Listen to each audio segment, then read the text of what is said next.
All right, all right. Okay, everybody, welcome back to Lift Our Voices platform. Again, I'm your host, Faith. And, for all of our listeners, we want to welcome you guys for coming back and listening to the show. And if this is your first time coming in, tuning in, either if you're tuning on Facebook and or if you're going to watch this later, we want to thank you for joining us as well. Now, today we're in for some awesome treat. We have a lot of information to share, but again, our main topic today is going to be focused on confidence, how to tap into your confidence. And we have a phenomenal woman. I mean, I would say she's a legendary teacher who is here to share a little bit about her own personal experience and how she's able to help many people as far as in Hollywood and beyond to help build their own personal confidence, right? So our guest today, like I said, she's a legendary teacher, right? She's worked with A-list Hollywood actors, actresses. She's also been able to help people build their confidence through whatever means they might find themselves, right? Through creation, through art, and many other means. She worked on different documentary series in the past.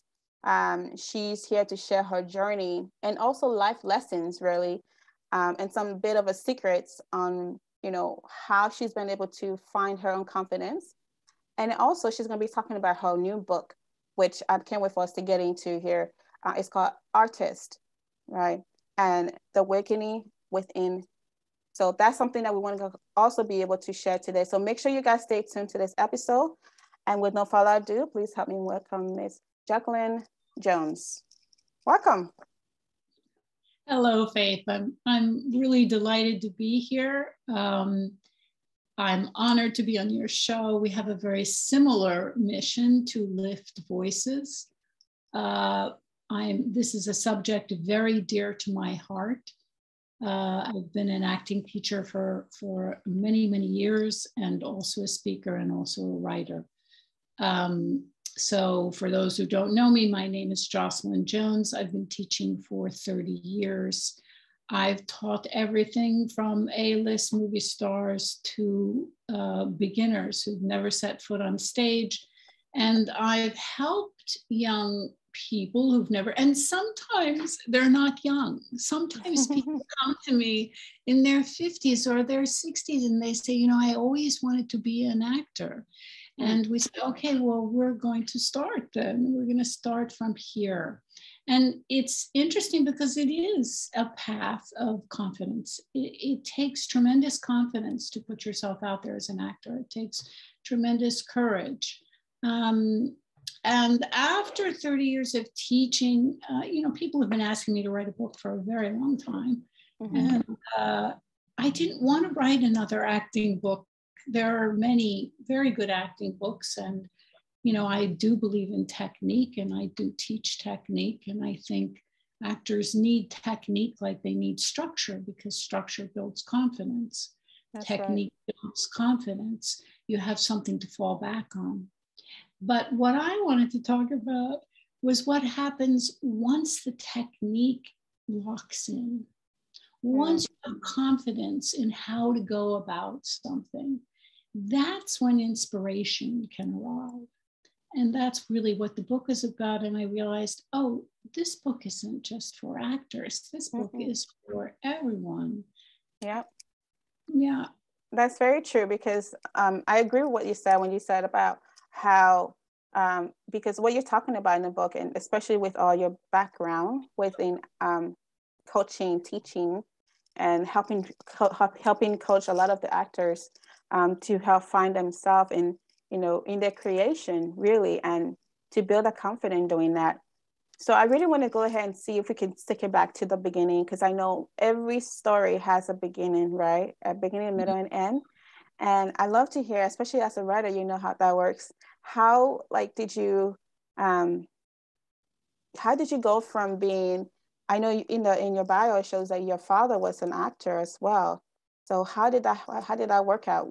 Is that something you already knew because you already have your father that was in the field of acting and you just kind of knew that that's what you wanted to do? How did you get to that, to decisions? Okay. Well, then if we're going to go back, we're going to go back to the very beginning of the story. And the very beginning of the story is, yes, my father was an actor. He was away a lot.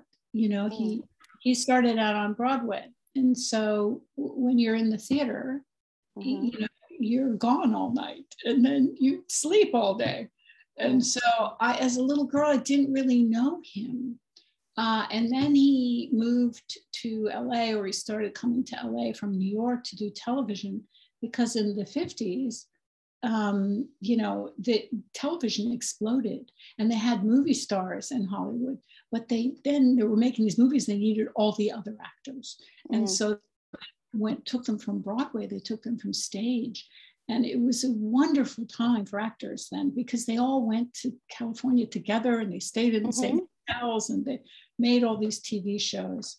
So I didn't get to know my father as a child very well. He was absent a lot. I did get to know him in my teens, and that's an important part of the story. But going back, my mother was a photographer. And so both of my parents were artists. And because I didn't know my dad so well, and my mom was pretty preoccupied, I was lonely. I didn't really have that. I didn't come from an abusive family. I always had a roof over my head. I always had food in my stomach, but I felt invisible. I didn't I didn't feel seen. I didn't necessarily feel loved up for who I was. And I was pretty lonely. But I lived in the country. I could leave the house in the morning and not come back all day. And I played in the woods, and we had rivers and streams. I used to tell a story in the book about rock hopping, where you skip. Yeah, you skip up those streams. And I developed a very, very strong relationship with nature, particularly trees. And they were like my parents. I felt I could communicate with them. And this story starts with, really, one day I was by the river and I was skipping stones as a little girl, you know, and you skip them over the, see how many skips, 1, 2, 3, 4, 5. So I was skipping stones by the river, feeling very sorry for myself. I think it was about 6 or 8, somewhere between 6 and 8. And I sort of posed this question for myself, like, you know, who can I trust? And I, you know, by the river, there are weeping willows because they need a lot of water and they like to grow. And this weeping willow, this, you know, one of her hair, like this long, elegant arm, weeping willow, kind of lifted up and landed on my shoulder. And it was as if she was saying, us, me, us, trees. And so I developed this conversation.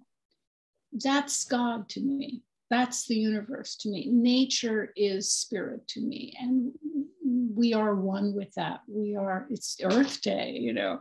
It is. If it is Earth Day, you know, Earth is our mother. We come from the earth and we're very disconnected from her.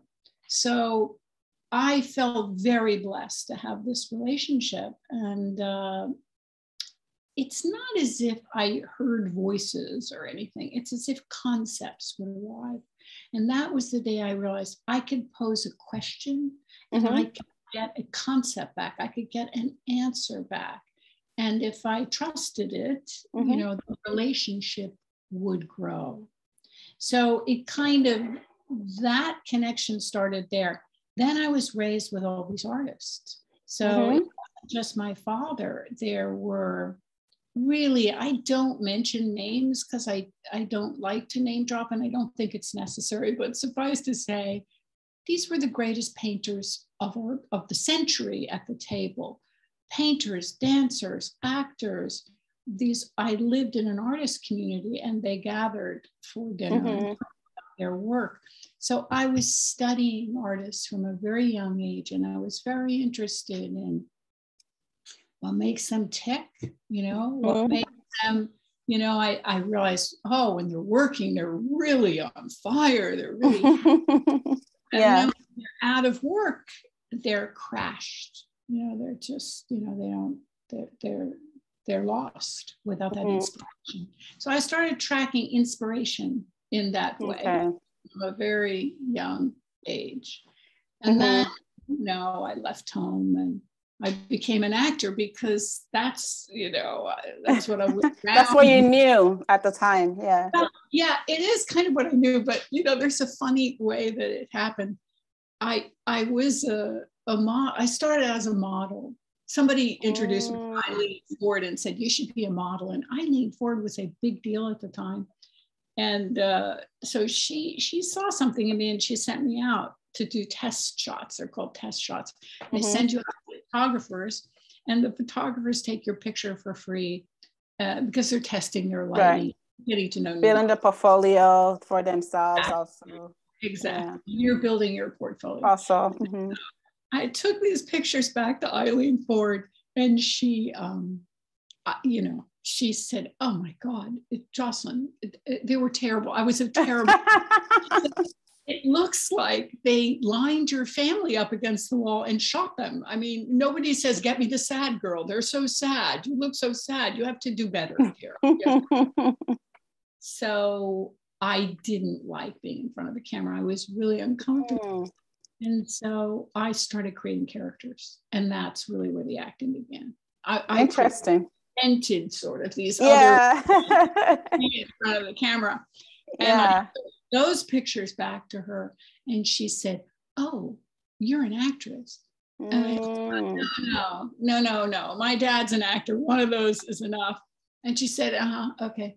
And the next thing I know, she sent me out on my first acting audition, which was to play a heroin addict. And I booked the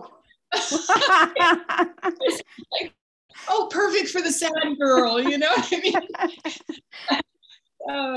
What an interesting role. I mean, to go from, like I said, like you were saying, like when you're talking about how you were surrounded by all these different artists and all these different, I can just imagine all the different creativity that's just like consistently you're involved in, and just, being around. And that's inspirational as well too, because you get to see them at work, and like you say, in the best light and maybe not so good light, because I know Hollywood, I haven't been there, but when we watch the TVs and we watch the shows, we see a lot of the good things and, the glamorous part of it. But I'm sure there's the other side. And I'm glad that you shared that being an actor's daughter, you never had that chance to be, to have that relationship that you wish you would with him. And you felt that loneliness.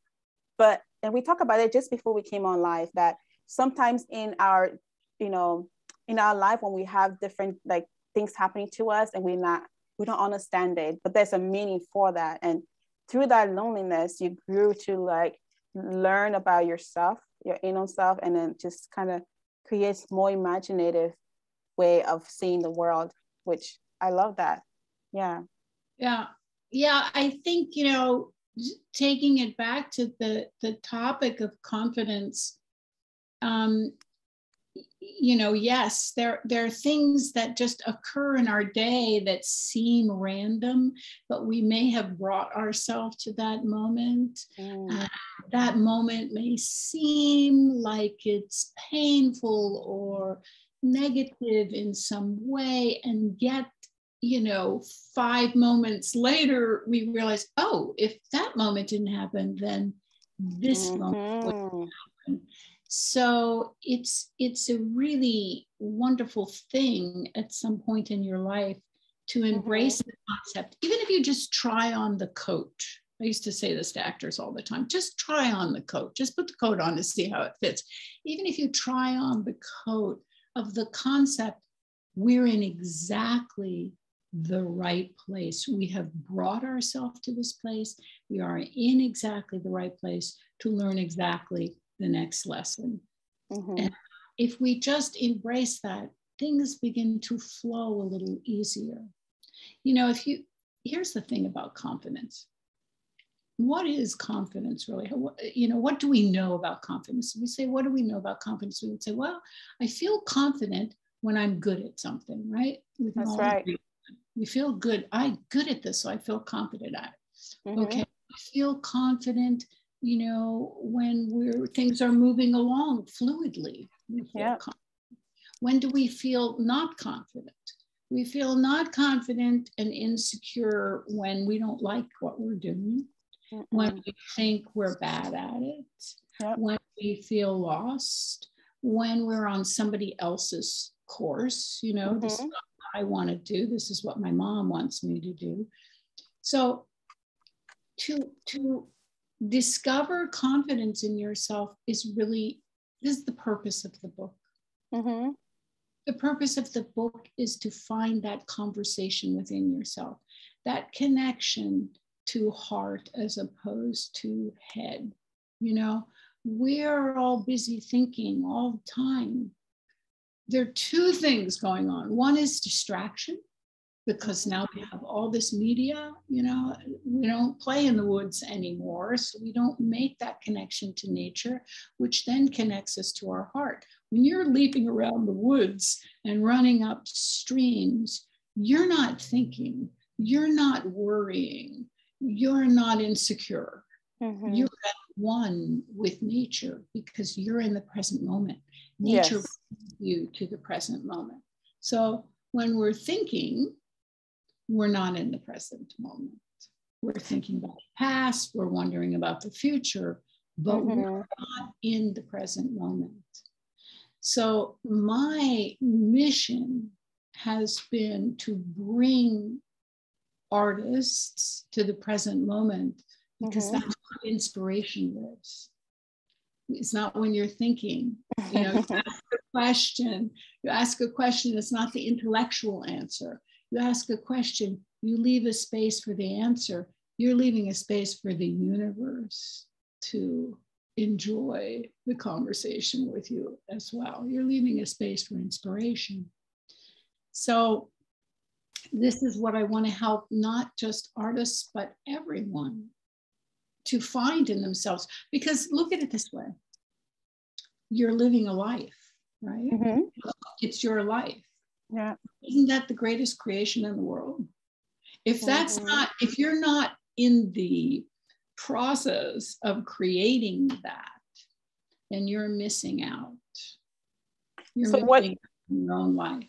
What do you think that you've seen most within your own experience as a teacher?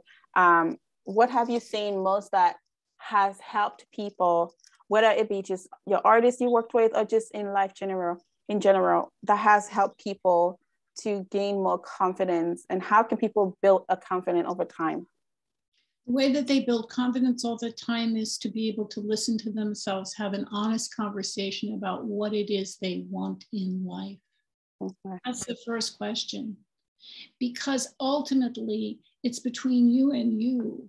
You have to be able to take counsel from your own heart. So when you can quiet yourself, when you can, you know, be alone and comfortable and ask yourself important questions and wait for the answers. So when you're living a life that you've chosen, when you're doing the things that you want to do, I mean, there's a thing in the book called a joy list, which is just about bringing your vibration up by doing the things you like to do. Joy, yeah. List of 10 things. These are the things that always bring me joy in life. If you do those things, you lift your vibration. You become, you know, more artistic, you know.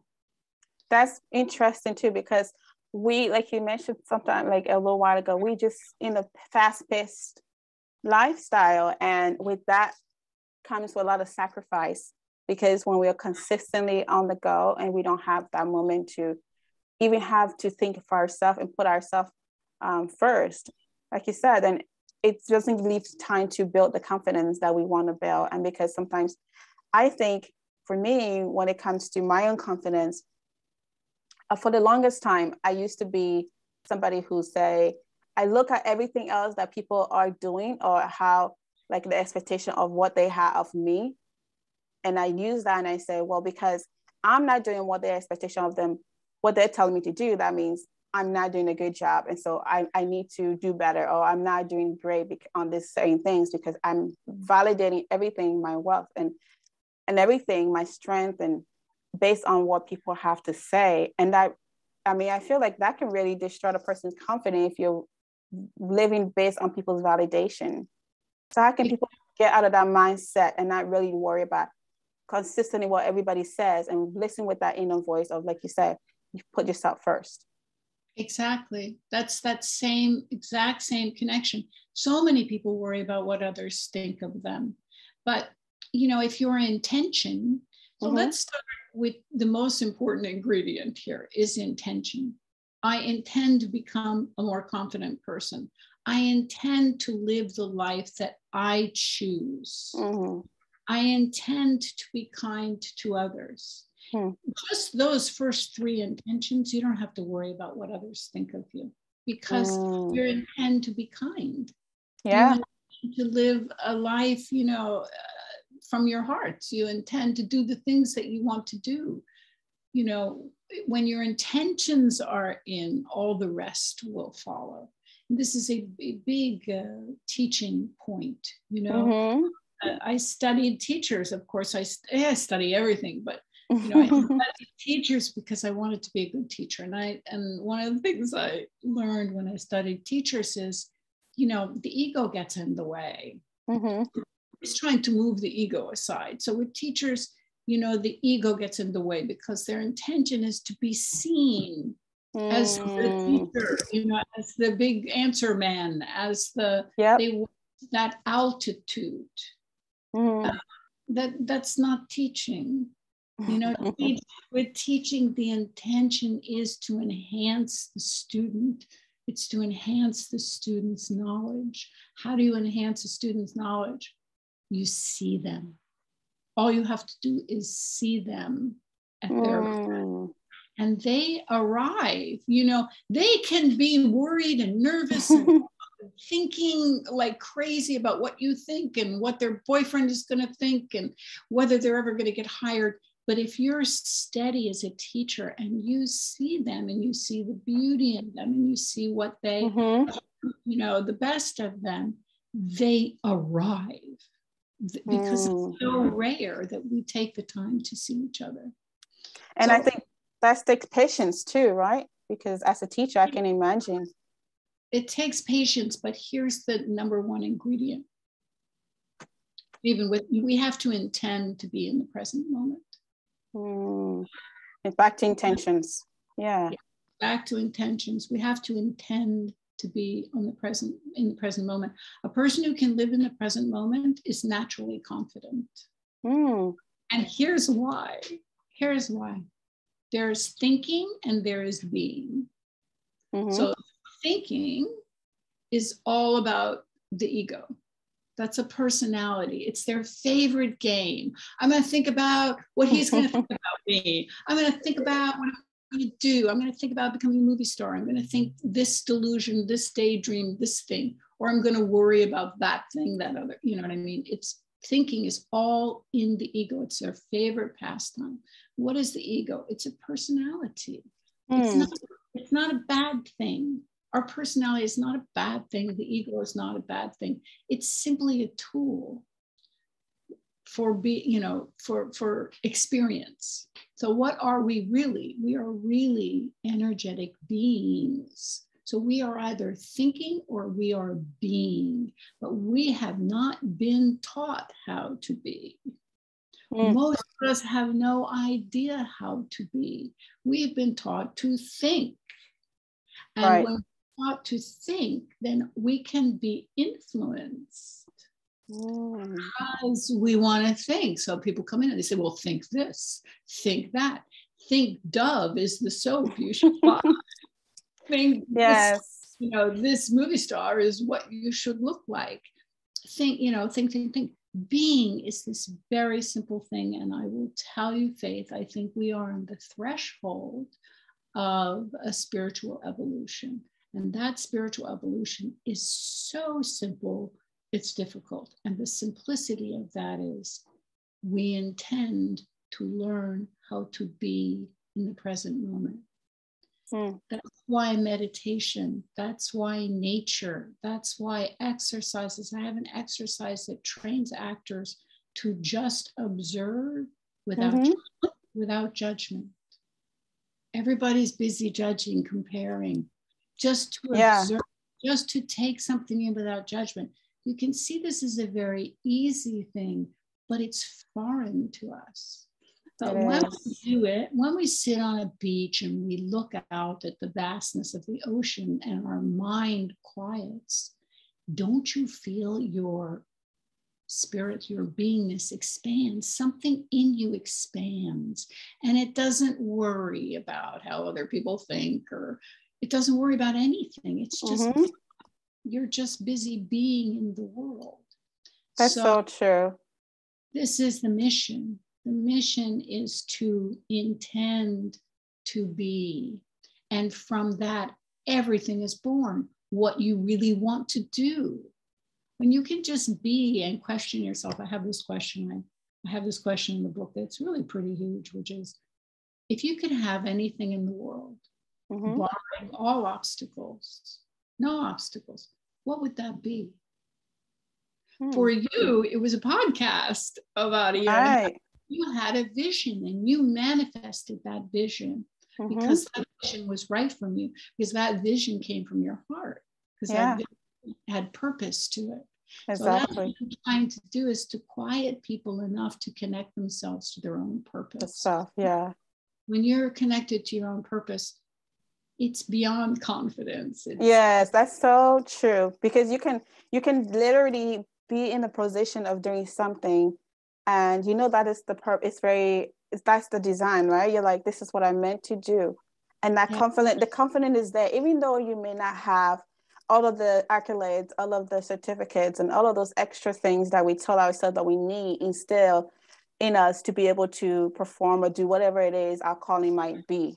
And so that's so true, because you just, when you're in the process, in your purpose, you have this confidence about you that it doesn't matter what anybody says. You're like, this is what I was meant to do. And you actually work towards becoming better at that thing. So definitely, there's something that I read in the book that I really wanted to really share real quick. It was a line in there, and I think that really stuck with me. So I want to kind of get your opinion on this, you being the author of this amazing book, right? And guys, the book we're talking about is titled Artist, Awakening the Spirit Within. So in the book, you've said, I quote, inside you, there is an artist you don't know about. And I thought, that was a great, I'm like, it's like a thinking question, right? It's like, I want to think about that for a second. There is an artist inside of me that somehow I don't know about. So how can people find those, like that arts and that artistic inside themselves?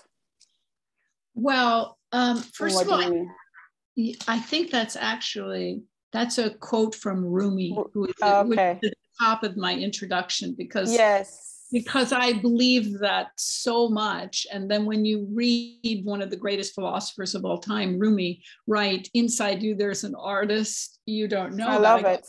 Thank you. The whole book is born of that. Yes, love it. So, well, it goes back to creation. You know, life is a miracle. I mean, if you think about it, my daughter right now is pregnant, right? So she's 12 months pregnant. Wow. She's busy growing a human being inside her body. And so as a grandmother to be, you know, that takes you back to, you know, giving birth. Of course. Yeah. Babies and such. Now we just have to stop and look at things. You know, you stop, you look at the earth, you look at a tree. That tree is, there's a tree outside my window. I'm looking at it. I don't know. It's 40 feet high. It's a very tall tree. And I'm in Manhattan. What kind of roots does it take? What's going on underneath? So, you know, life is a miracle. You look at the sky, you look at the clouds, you look at the sun, you look at the rain, you look at the trees, you look at the mountains. You know, these are living entities. Now we get to human beings and babies inside bodies. And what is a body? So if you go from the premise that you are a spirit inside a body. You have this body and this mind so that you can have an experience on this planet.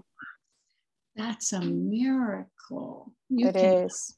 Experience, because as a spirit, you can't have those experiences. Right. You can't taste, touch, see, smell, cry, laugh. You know, these are all, this is the game. You have a personality so that you have an ego and a personality so you can separate out.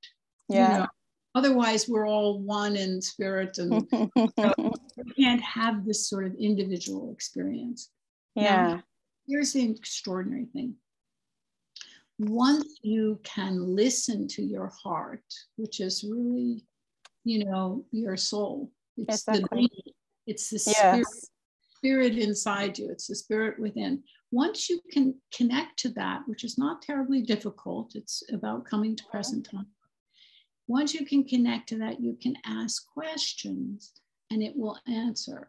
And those answers are universal. So when we talk about we are all one, that's how we experience being all one. That's why when we look at a piece of art, when you look at Michelangelo's work, when you look at any kind of, you know, agreed upon, this is masterful piece of art, we all agree. Why? Because it was inspired.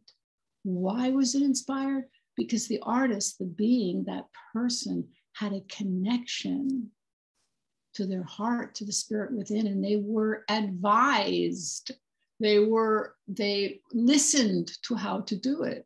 You know, when they asked Michelangelo, how do you create these great sculptures? You know, how do you create the David?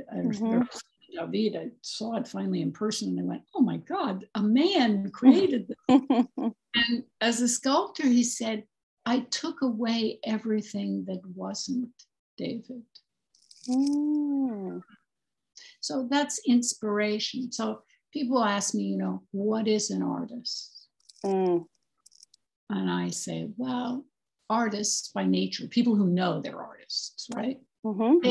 They have a higher frequency than others. They are very, very, very sensitive, very, very, very, very sensitive. And they literally vibrate at a higher frequency because they are at that frequency, right?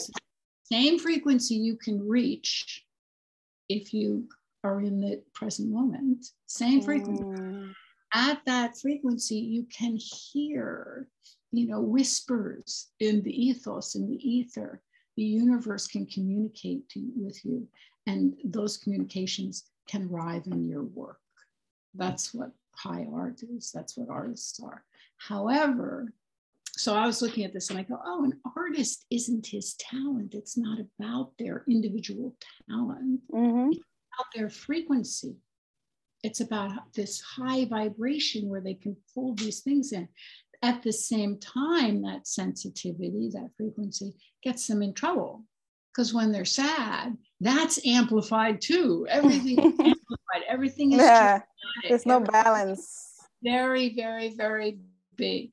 So I thought, well, if the act of art and joy are hand in hand.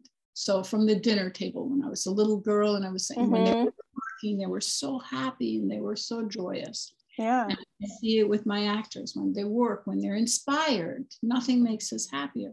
So I thought, well, maybe we can reverse engineer that. Maybe we can find this artist that Rumi talks about inside you. There's an artist you don't know about. Maybe we can find that artist by consciously bringing up their level of joy. That's raising their vibration. So how do you bring about higher joy in anyone's life? Right. Well, you unplug them a little bit, you know, from all the influences and advertisements and influencers around. You unplug them a little bit and you talk about, you know, what are the things you love?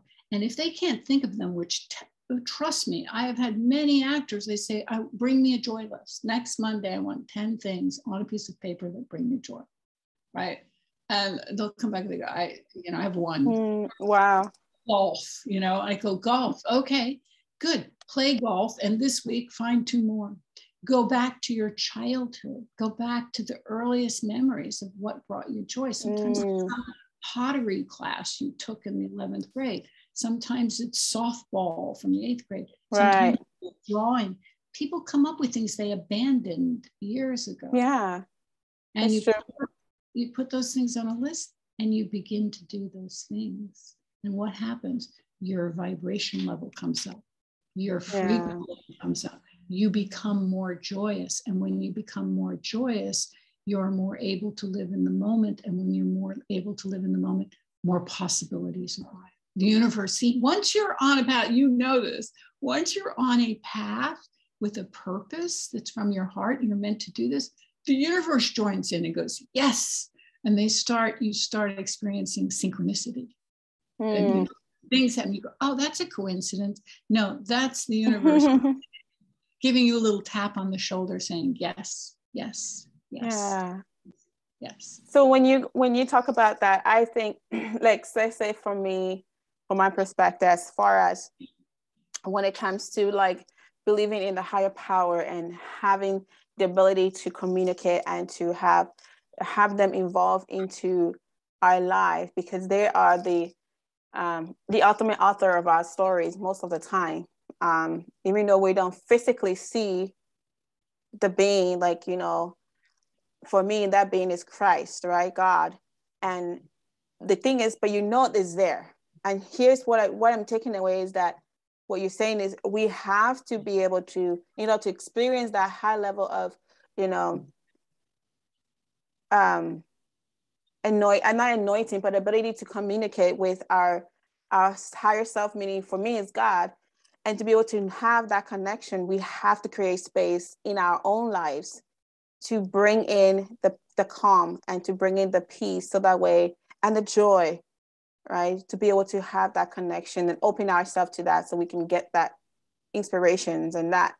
And that's so true, because I find sometimes when I am doing more things that I can actually do as a human being, I don't have my creative level. It's basically, it comes down. It's not to a level where I need it to be, because I can't be in 2 places at once. My mind space can't keep up.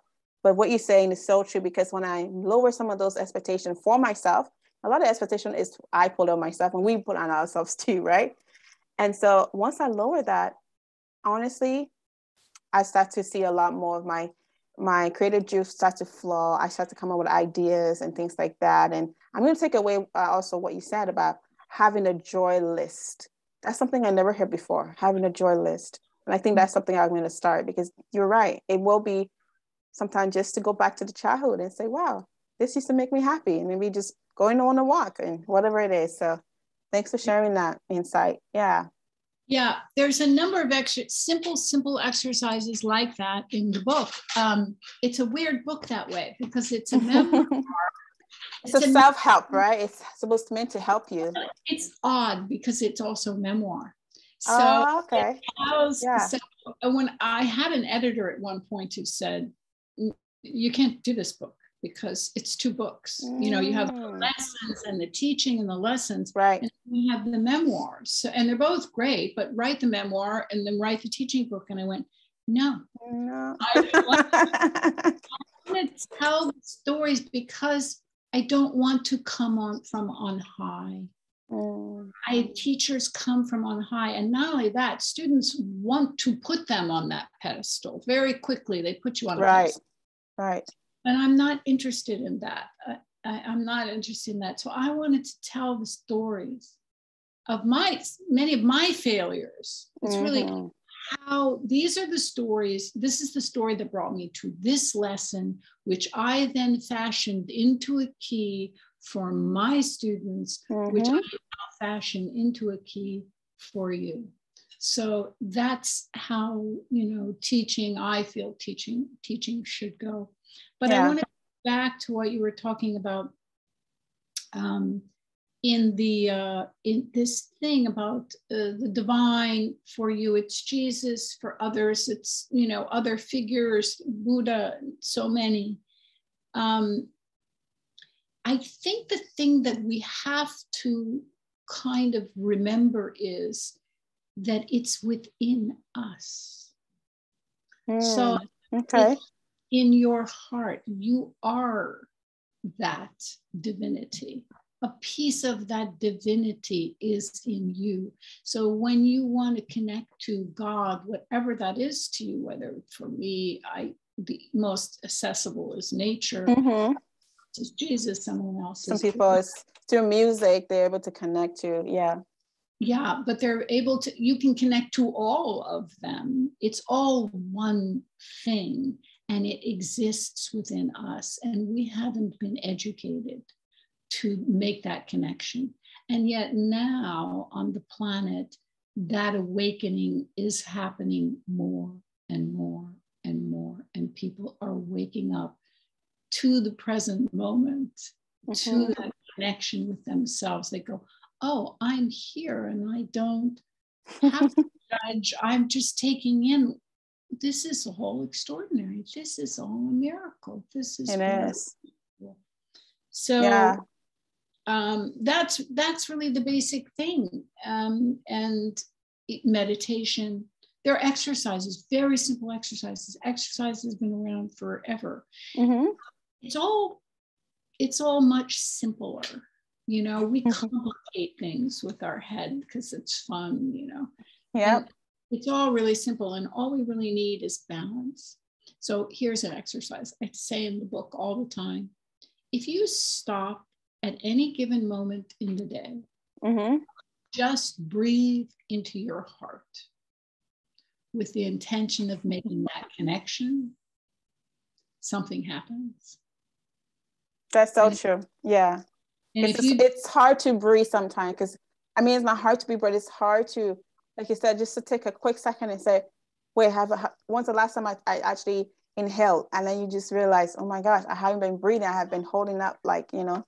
So, yeah. Most of us don't breathe, or we only breathe down I'm guilty of that. maybe the breastbone, you know. If you just take a moment to breathe, and particularly into your heart, because your heart has, you know, they talk about scientifically, your heart is like a second brain, and we just don't connect to it, but it's right there waiting to have a conversation with us. So just slowly breathe into our heart. And also think about what breath is. Breath is a miracle. It comes from outside of you. Some people say God is breath. Wow. Certainly gives you the gift of life. It is. It's a miracle. It's breath and heart. That connection of, you know, this outside breath is just astounding to me. Water is astounding. Water has memory. Yeah. So, I mean, they're great water tales. Do you know, they did an experiment, I'll tell you this quickly.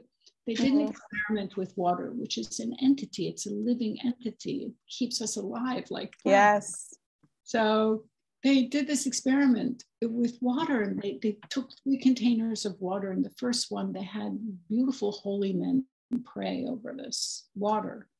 And now we have cameras, you know, that can photograph anything. They photographed what was going on. There were crystals being made in the water through these prayers. These beautiful crystals, almost like snowflakes, you know, started to appear in the water through the camera lens. And then they took the other jar of water, and they yelled at it and abused it and said terrible things to it. And they photographed it, and it created this kind of murky, sludgy, dark, shadowy presence. And then they had one water and they ignored it. Which was the worst off, do you think? The water they ignored, probably. Yeah. Yeah, because even if you're battling something, if you're yelling at something, the water is a live entity. It can, you know, fight against it. It can resist. Yeah. Exactly. Thank you. That's a perfect word. It can resist. Yeah. Whereas the water that is ignored, it's not seen. It's not here. It's not alive. Yeah, that's a beautiful analogy, honestly. So when, I mean, you have so much lessons and you know, and takeaways, you know, and self-help in the book. And I wanted to ask, like, you know, what do you want, like, what is maybe a couple of things you would like, you think that you want to take that the readers, those are going out there to get the book. And we'll talk a little bit about how you guys can get this book as well, because it's going to be really something that's going to be life-changing.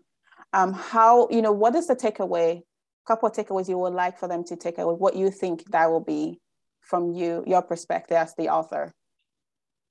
Well, you know, I think the thing the gift I'm trying to give in this book, the mission of this book is to connect people to their own autonomy.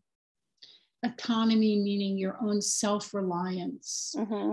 So, you know, we're living in a time that's very noisy.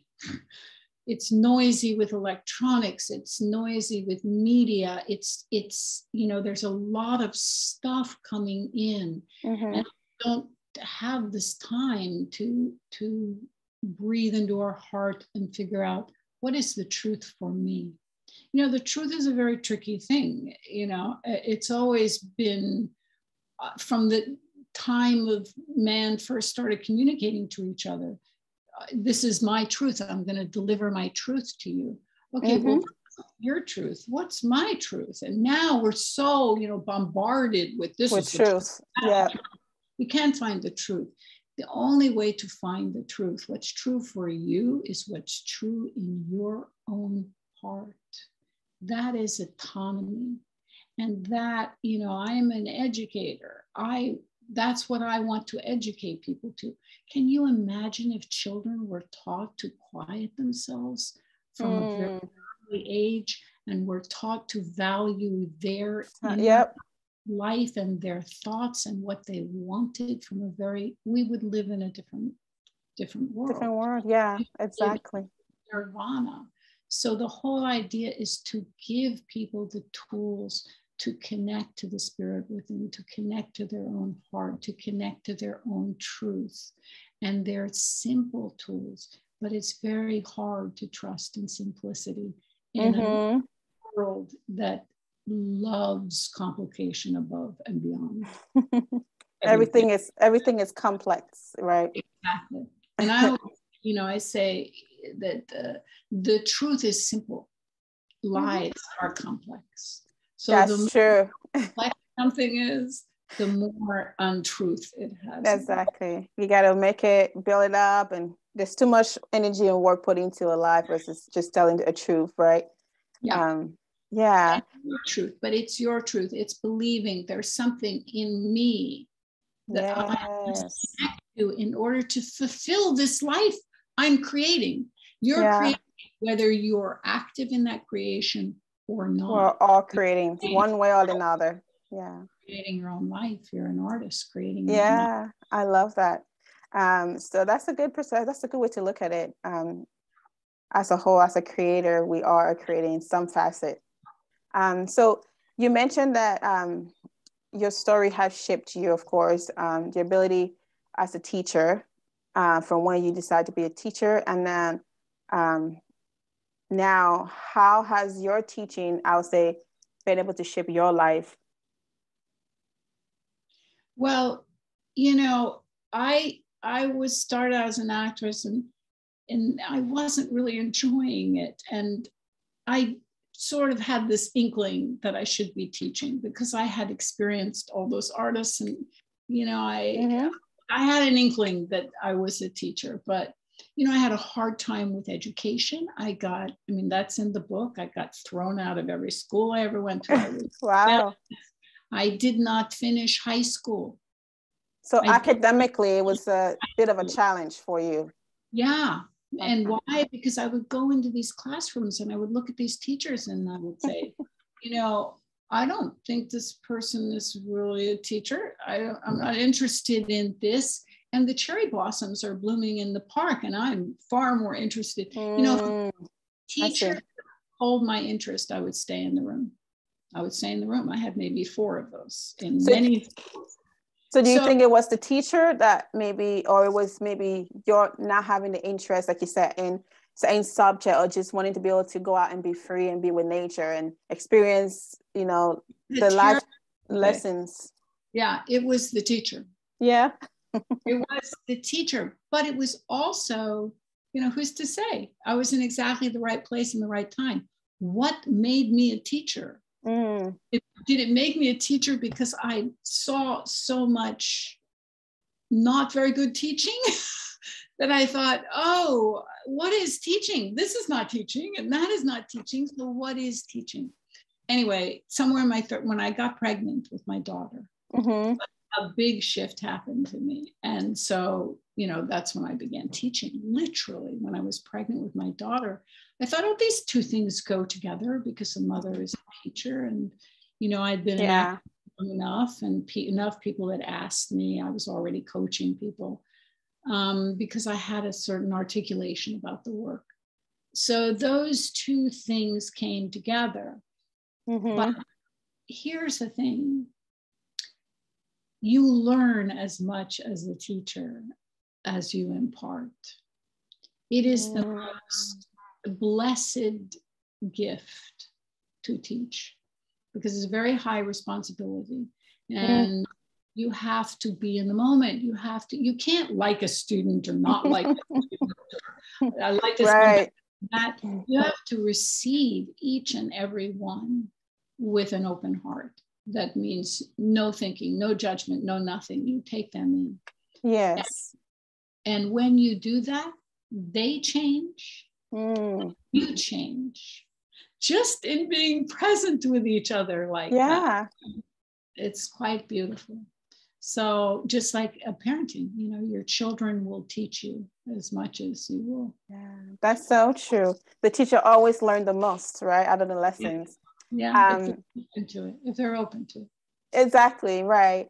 So I was going to say, because I know you've already, now you wrote this book, and being an author, I can imagine is not really an easy walk in the park. So I wanted to, and also just to kind of say, also, I am also writing a book, a memoir, which I'm just at the end of the finish line with the editing process from the editor. So my question to you, and I know that this era, like you said, it seems like it's an era of just people are just wanting to get, it's almost like people are rushing to get things done. It's like, I need to write this, but I need to do something. Like everybody's trying to accomplish something in this moment, in this time. So I am imagining like centuries from now that a lot of our footprint is going to be out there, and it's already out there. And I think people are also adding to that footprint. And some of them are trying to become authors, right? And so I know with your process, it's different for everybody. I would say my question to you, and just for me too, like I said, I'm writing a book too. What's the best piece of advice that you can give to someone like me who's in the process of writing a book and wanting to share their own story? Because I know I always tell people the best story that you can tell is the story of you. Yes. Well, this is the best advice I can give, and it's the same advice I give students. It's the same advice I give everyone. Meditate. Meditate. When I wrote this book, I didn't know how long it would take to write this book. I didn't know whether it would take 6 months, a year. It took 3 years. Okay. And, you know, I don't think a book or a film, you know, we also have a documentary coming out about the classes. But I don't think they're ever done. It's just at a certain point you go, okay, it's time to let go. But in that moment of, okay, it's time to let go, what is that? It's a voice. I don't call this my book. I try really hard not to say book, because I call it the book, because it was a collaboration, because I meditate. And so things came in and guided me, you know. That editor who told me it was 2 books, I thought, well, this is not the editor for my book. And so and then I would meditate and say, I need the right editor. Right. And so the universe brought me this brilliant editor who took apart the whole book and put it back together in 12 chapters and tucked the lessons behind each chapter. And then I did one rewrite to make it more fluid and right. So I would say, of all the lessons in the book, of all the exercises, I would say meditate, even if it's 5 minutes a day, even if it's just breathing into your heart before you put pen to paper. It's the trusting that this is your purpose and that you're being guided. And so if you trust you're being guided, then that conversation becomes livelier and easier to have. And the more you trust, the more you're connected, the more you hear. That's beautifully said. Yes, so I definitely like that, when you say we need to find a time to move, take some things off our plate and just be one with self. And that's when sometimes we get the most inspirations. So yeah, definitely is something that I will also apply to mine, because I know writing process is a long process. I've been writing this book for almost 10 years. And so it's a long time coming. And so at this point, I'm like, okay, we are getting closer and closer. You know how when you get to that point, you're like, you're like, I still work to do, but it's getting there. So thanks for sharing your experience with us and just how you came into your own purpose and finding out what it is your calling was. And now you've been in that calling and you're trying to use your lessons from that calling to bless other people through to the book, The Artist. There will be awakening within, which is really something that we all need right now, because this is the season, this is the time of awakening. Everybody is getting closer every day to their own self. And I think this book is going to be instrumental in getting us faster, getting us there closer, hopefully, right, if we do the work. So the last thing that I wanted to say is that every time on our show, we started a new thing here. And basically all it is I ask you 3 questions. It's called the last 3. And basically you answer the questions on the spot based on what comes to mind. Okay. And so the first question I have is, how did you find and connect to your voice? Well, I mean, I would start with the story that I told as a child, but I would finish by saying I turned from head to heart. I didn't want to meditate. I I had a very fast mind and I really liked it. And I had so much fun with all that thinking and articulation and this, that, and the other thing. And I thought I would be bad at meditation because I had such an active mind. And I didn't really want to do something I was bad at. But I turned to meditation because I had a high blood pressure and they wanted to put me on meds. And I went, no, I'm not going to do that. So I meditated and I changed my diet and I started walking in nature more and my blood pressure went back to normal. But I discovered in meditation the most important thing about this turning from head to heart. And that is, there is no wrong in meditation. I thought I'd be bad at it. There's no bad meditation because you're observing your breath. You're observing your breath in your heart. You're observing your thoughts. And your thoughts come and you go, I'm thinking. One person goes, I'm thinking, I did it badly. I'm failing because I'm thinking. No, you're recognizing that you're thinking. You're observing that you're thinking. And then you're going back to your breath. That's the flex. That's the muscle. That's the muscle you're building. Oh, I'm thinking. Oh, I'm thinking this kind of a thought. That's a kind of judgmental thought. Go back to your breath. Oh, I'm worrying. That's a worrying thought. Go back to your breath. Sometimes you don't recognize you've been thinking for a full minute. And then you go back to your breath. But one is not better. One is not worse. And the more time you spend just being in those quarter seconds between thought, the more that grows. And the more that grows, the less judgment you have. And I'm thinking a lot today. Go back to your breath. That's wonderful. And you can start to find joy in the actual active, the action of doing the actual work. Yeah. Yeah. So, and I would lift that word work. Nobody likes work.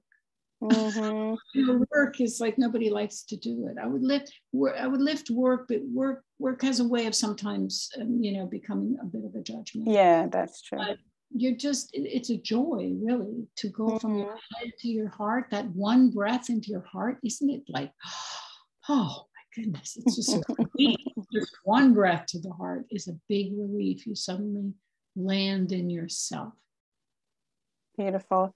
So our second question is, what are you most proud of within your life journey up to this point? I think I'm the most proud of helping, that I recognized at a young age that I wanted to help. I wanted to teach. I didn't want to be like the teachers I had experienced. I wanted to be a teacher that helped. I wasn't seen, so I wanted to be a teacher who would see you. I didn't get very good counsel, so I wanted to be a teacher who would, give you counsel, not to be superior to you, but to give you counsel that would lead you to discover the answers yourself. Beautiful. So in life, we all have a journey. We all are taking this life journey at a different pace, of course, right? So I was wondering for this last question, and now I think in life, we learn so many lessons from everything that we passed through, like you said earlier in the interview. So what is one life lesson that you have learned along your journey up to this point? I would say that by listening to my own heart, that I was very blessed to learn at a young age that my counsel was the only counsel that I could really, was going to be effective for me. Yeah. And so it goes back to autonomy. That life lesson of learning to live by your own counsel.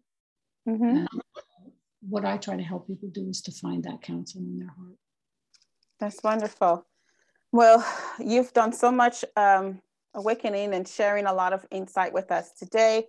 Thank you so much for the time and just sharing everything with us. Before we go, I wanted to see, I know the book is already out, and I want so that way our listeners can grab the book, if that way they can read it and get some of the insights from that. How can they find the books, where the books are sold? And then also, if you have any social media platform, how can you reach out or follow you? Well, the book is on Amazon, Artist, Awakening the Spirit Within. It's on Amazon. And we have JocelynJonesStudio.com is the website, which has the book and the film and the history and the classes. And Jocelyn Jones Studio on Instagram. We put out a lot of pictures of our actors working in the documentary, and they're very beautiful. Anyway, so yeah, if you go to Jocelyn Jones Studio, you're going to find everything is there. Okay, awesome. And I know you also are in the process of filming the documentary. Is that already out, or is it something you guys are working on? Oh, goodness, the very end. Wonderful. We filmed it just before the pandemic. It was 8 weeks with 16 quite advanced actors, and it's now 15 episodes. And we are picture locking the last 3, and it's, by the time it's out, it'll be 3 years. Everything is 3 years with me. 3 years in the book. That's a lucky number, right? It's a good thing. Yes, it seems to be a lucky number for a lot of people. Well, thank you so much. It's been my pleasure. It's been a pleasure for me also just being able to have you on and share your own side, your story and everything like that. And thank you guys, all of our viewers and listeners, for tuning in. Remember to keep lifting voices and trying to connect to your own voice within. And we will see you guys soon. Thank you, Faith. It's been a great honor. My pleasure. Mine too.